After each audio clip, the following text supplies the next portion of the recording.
pastol na butihin. Kilala kong tupang akin, ako'y kilala nila rin. Alleluia, Alleluia, Alleluia,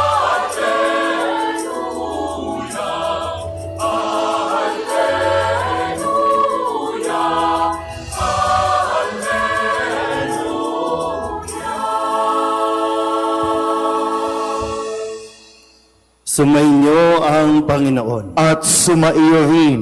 Ang mabuting balita ng Panginoon ayon kay San Juan. Papuri sa iyo, Panginoon.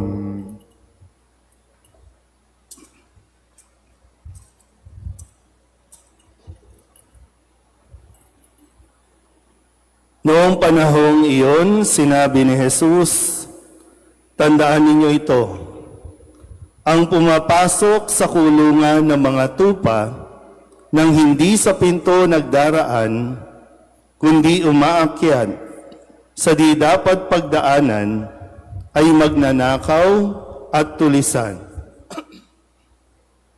Ngunit ang nagdaraan sa pintuan ay siyang pastol ng mga tupa. Pinapapasok siya ng bantay pinto at pinakikinggan ng mga tupa ang kanyang tinig. Tinatawag niya ang kanyang mga tupa sa kani-kanilang pangalan at inilalabas sa kulungan.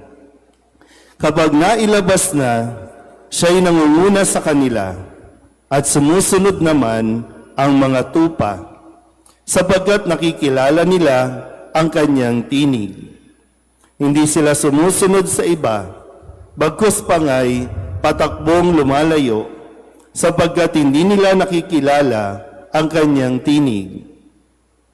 Sinabi ni Jesus ang talinghagang ito, ngunit hindi nila naunawaan ang ibig niyang sabihin. Kaya't muling sinabi ni Jesus, tandaan ninyo, ako ang pintuang dinaraanan ng mga tupa. Ang mga nauna sa akin ay mga magnanakaw at mga tulisan. Ngunit hindi sila pinakinggan ng mga tupa. Ako ang pintuan. Ang sinumang pumapasok sa pamamagitan ko'y maliligtas. Papasok siya at lalabas at makatatagpo ng pastulan. Kaya lamang pupunta rito ang magnanakaw ay upang magnakaw, pumatay at magwasak. Naparito ako upang ang mga tupay magkaroon ng buhay, isang buhay na ganap at kasiya-siya. Ang mabuting balita ng Panginoon. Pinupuri ka namin, Panginoong Jesucristo. Isang magandang hapon po sa inyong lahat. Palapakan natin ang Panginoon. Tayo po ay nasa ika-4 na linggo ng pagdiriwang natin ng Pasko ng muling pagkabuhay. So, mayroon pa mga 2 linggo pa bago po ang pag-akyat ni Jesus sa langit o ascension at pagkatapos niyan sa ika-50 araw ang Pentecostes naman. No? At ngayon ay tinatawag ito bilang ang mabuting pastol. Linggo ng mabuting pastol at ang buong simbahan natin ay nag-aalay ng panalangin para sa mga tutugon sa panawagan ng Diyos sa isang bukasyon. Pakitingin nga yung katabi muna kung pwede pa bang magpare. Maliban sa mga may asawa na, tapos na. Ang tawag na sa inyo, maging pastol ng inyong tahanan. Pero yung mga binata na naririto, o kahit yung may mga girlfriend na naririto, yan, pwede pa yung tumugon.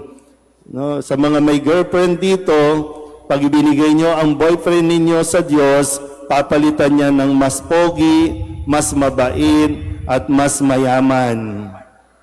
No?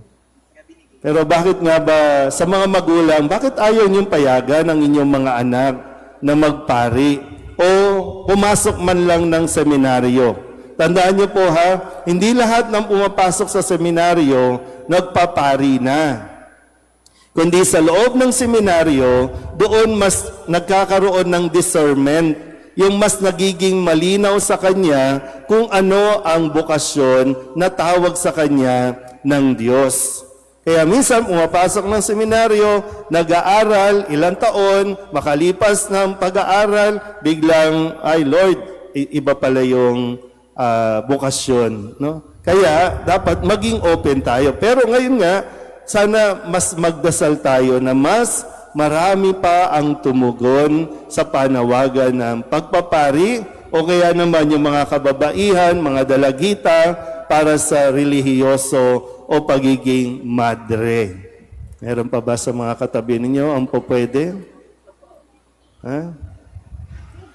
Okay. So dahil nga ngayon ay talagang mas marami ang kailangan natin para magpakilala at magpahayag tungkol sa mabuting pastol. Ang pari, bagamat tinatawag na pastol, pero merong isang mabuting pastol at yan ay ang ating Panginoong Hesukristo. Sa unang pagbasa at ikalawang pagbasa, si Pedro na pinili ng Diyos para pangunahan ang simbahan at ngayon ay ipinapahayag niya na si Kristo bilang mabuting pastol ay siyang handang magtiis, handang umako ng paghihirap at talagang ginawa naman niya para sa kaligtasan ng kanyang mga tupa. Sabihin nga ulit sa katabi, tayo ang mga tupa. Sa ngayon, no? Lahat tayo mga tupa. Pero pagdating ninyo sa inyong mga tahanan, sa mga tatay, sa mga magulang, kayo ang itinuturing na pastol ng inyong mga tupa, ng inyong mga anak. Pag narito tayo, ako bilang inyong kura paroko, ang pastol ng parokya. Pero hindi pwedeng humiwalay sa nag-iisang mabuting pastol. Sa mga koordinator ng bawat ministry o kaya ng mga organisasyon, kayo ang tinatawag para maging pastol at nawa ang pagiging pastol ay katulad ng mabuting pastol. So tingnan natin ulit. Sa Ebanghelyo, ang sabi ni Kristo bilang isang mabuting pastol, siya ay pumapasok sa pintuan at siya po ay pinakikinggan ng kanyang mga tupa. So yung sa mga nabanggit ko po kanina, lalo na ako, pinakikinggan ba ako ng mga tupa? Pinakikinggan ba ako ng mga hinayupak? Pinakikinggan ba ako? Kayong mga magulang, pinakikinggan ba kayo ng inyong mga anak? Sa mga coordinator, pinakikinggan ba kayo ng inyong mga membro? Maganda kasi mapagnilayan, bakit hindi sila nakikinig? Bakit hindi tayo sumusunod? Muli, no? Maganda kasi na mapagnilayan natin na dapat ang mga tupa nakikinig sa kaniyang pastol. Kasi ang isang mabuting pastol, hindi niya hayaang mapahamak ang kanyang mga tupa. At siya mismo ang naghahanap ng pastulan kung saan ang kanyang mga tupa ay aakayin at doon ay papakainin, no? Doon sa isang magandang pastulan upang ang kanilang buhay, sabi nga dito, no? Ang mabuting pastol ay naparito upang ang tupay magkaroon ng buhay at isang buhay na ganap at kasaya-saya. Yan ang hangad ng mabuting pastol. So ang katangian natin dapat, marunong tayong makinig. Pero tama ba ang pinakikinggan mo? Kasi ang sabi ni Kristo, yung iba, hindi sila pastol. Hindi na nga mabuting pastol, hindi pa pastol. Ang tawag lang sa kanila ay pastol-pastulan. Kasi ang sabi, sila ay magnanakaw at mga tulisan. So sino ba ang pinakikinggan natin? Ang mabuting pastol o ang magnanakaw? Sabi po ng mga bansa kung saan mayroon pa magpasa hanggang ngayon na ang pamumuhay nila bukod sa farming o sa pagiging fisherman o mangingisda ay itong pag-aalaga ng pastol. Sabi po nila, kapag ako mayroon akong kawan, no, yung pastol, yung mga tupa, tapos may makakasalubong akong may mga alaga rin mga tupa, kahit magkasalubong sila, hindi sila magkakahalo. Kasi yung pastol, kaya siya magsasalita kasi kailangan mapakinggan siya ng mga tupa. So yun ang susundan at maging ang amoy. Kaya magkaisa ang amoy ng mabuting pastol at ng kanyang mga tupa. Pakiamoy nga muna yung katabi. Pakiamoy nga. Isa lang ba ang amoy natin? Pakiamoy nga, bakit amoy magnanakaw? Bakit amoy manloloko? Kasi kung ang nakikinggan natin at sinusundan natin si Kristo na ating mabuting pastol, ang pamumuhay natin kaugnay ng pamumuhay na itinuturo ni Kristo. Kasi ngayon, parang nakakalungkot na bakit mas gusto nating pakinggan ang mga magnanakaw? Bakit mas gusto nating sundan ang mga magnanakaw? Imbis na naririto sa simbahan, wala, nandoon sa kalye. At sinong pinagtatanggol? Mga magnanakaw. Na sila yung mga nagsabing, pag ako ang sinundan nyo, pag ako ang pinili ninyo, giginhawa kayo. Pero ngayon, nakakaawa yung mga jeepney driver, hindi na sila makapasada kasi hindi na kayang magpagas. Nasaan ang mga pastol? Pastol-pastulan. May krisis na, nagnanakaw pa. Pero ito yung sinasabi sa atin at itinuturo sa atin, pakinggan natin ang ating mabuting pastol nang hindi tayo mapahamak, na hindi tayo maghirap. Uy. Pero, pakisabi nga muna sa katabi, salamat sa iyo ha. Sige nga. Kasi dahil sa inyong mga tax, mayroong nagagamit ang mga pastol-pastulan sa mga pang-ayuda. Kasi ito yung mga, ito yung mga working class, Ito yung mga nagtatrabaho, Yan. Dahil sa inyo, mayroon tayong naibibigay na ayuda doon sa mga hindi nagtatrabaho para magmukhang mabait ang mga pastol-pastulan na sinasabi na sa atin, huwag niyong sundan, huwag niyong pakinggan, magnanakaw ang mga yan. Kanina po, nakita niyo na ba yung, kasi talagang doble yung singil ng kuryente sa atin ngayon, no? Sabi kasi, summer kaya mataas. Pero kahit hindi naman summer. Tapos tinignan ko yung bill. Sabi ko, bakit ang daming charge? May bat na. Tapos, sino ba itong senior citizen na ito? Natabi-tabi po sa mga senior, no? Kasi deserve nyo naman talaga ang suportahan kayo, suportahan ng gobyerno, ang pangangailangan ng mga senior, lalo na sa pagkakasakit, di ba? Lalo na sa healthcare ng Pilipinas, talaga napaka mababa. Pero sabi ko, bakit ganun?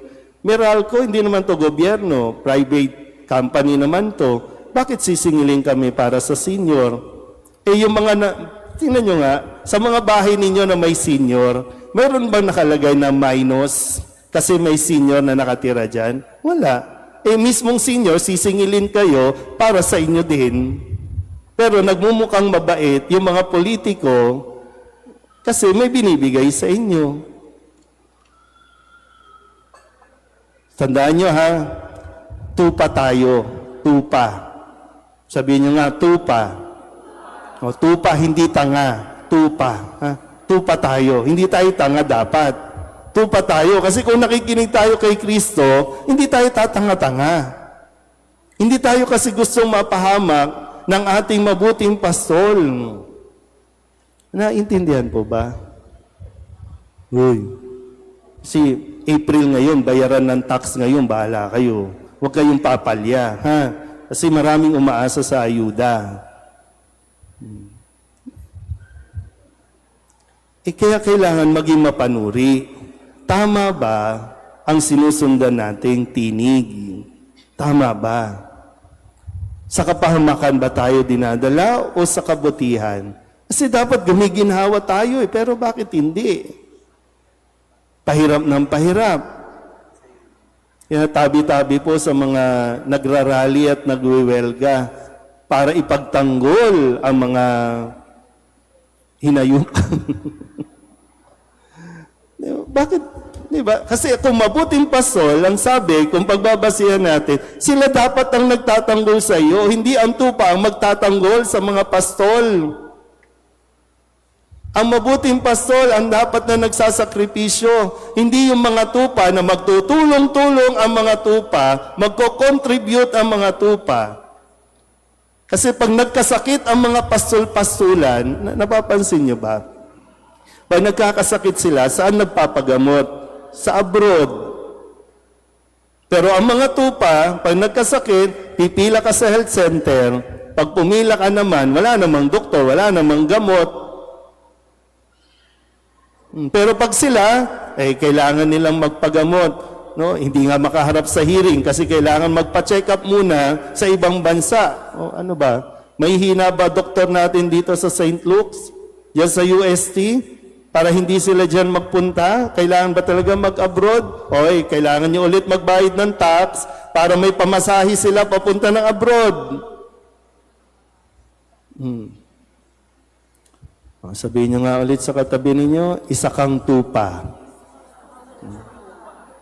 Pero dapat, ang pakinggan natin, ang tinig ng mabuting pastol. At tandaan po lagi ha, ang tanging hangad ng mabuting pastol ay yung para sa ikagaganda, ikaaliwalas ng buhay natin at siya mismo ang magtatanggol kung sakaling merong tulisan o mababangis na hayop na gustong sumila sa atin. Amen?